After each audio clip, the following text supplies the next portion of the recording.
Syllabus విషయానికొస్తే so, for these examinations ఎలా ఉంటదండి సిలబస్ ప్యాటర్న్? క్లాట్ బేసిస్‌లోనే అన్ని ఎగ్జామ్స్ ఉంటాయి. సో, నేను క్లాట్ మీద ఫోకస్ చేసి చెప్తాను. క్లాట్ ఎగ్జామినేషన్‌లో 5 సెక్షన్స్ ఉంటాయండి. ఒకటి వచ్చేసి ఫస్ట్‌ది ఇంగ్లీష్. ఇంగ్లీష్ చాలా ఇంపార్టెంట్ అయిపోతుంది. లీగల్ ఏ ఎంట్రన్స్ ఎగ్జామ్ అయినా. ఎందుకు అంటే అన్నీ మీరు చదవబోయే లా కోర్స్ మొత్తం ఇంగ్లీష్ లాంగ్వేజ్‌లో ఉంటుంది. మీరు అర్థం చేసుకోగలుగుతున్నారా?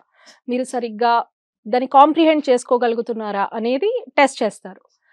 It is mainly through reading comprehensions అండి. రీడింగ్ కాంప్రిహెన్షన్స్ ఇచ్చేసి వాటి కింద క్వెషన్స్ ఉంటాయి. వీటిని ఆన్సర్ చేయగలగాలి within that fixed duration of time. So, you have to be well equipped to read and comprehend and do answer those questions in a very fast manner. అలాగే మీకు మీ vocabulary and grammar కూడా test చేస్తారు ఈ ఎగ్జామ్‌లోనే. Next section వచ్చేసి logical reasoning. దీంట్లో మీ అనలిటికల్ రీజనింగ్ కానీ, లాజికల్ రీజనింగ్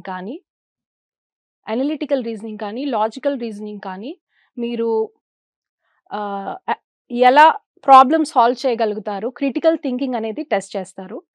మోస్ట్‌లీ మీకు ఈ సెక్షన్‌లో analogies, syllogisms, direction based test, blood relations, sitting arrangement మీద బేస్డ్ క్వెషన్స్, ఇలాంటి క్వెషన్స్ అడుగుతారు. నెక్స్ట్ ఇంకొక సెక్షన్ వచ్చేసి కరెంట్ అఫైర్స్ అండి.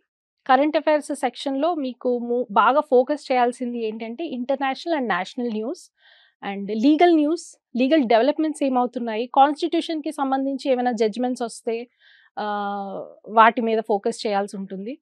లైక్ సపోజ్ మనకి రీసెంట్ పాస్ట్‌లో చూసుకుంటే శబరిమల గురించి కానీ, మనకి సీఏఏ గురించి కానీ, ఇలాంటి ఏవైతే ఉన్నాయో వాటి మీద ఫోకస్ చేసి ఆ జడ్జ్‌మెంట్‌కి ఉన్న రీజనింగ్, కాన్స్టిట్యూషనల్ బ్యాక్‌గ్రౌండ్‌తో కలిపి ప్రిపేర్ అవ్వాలండి.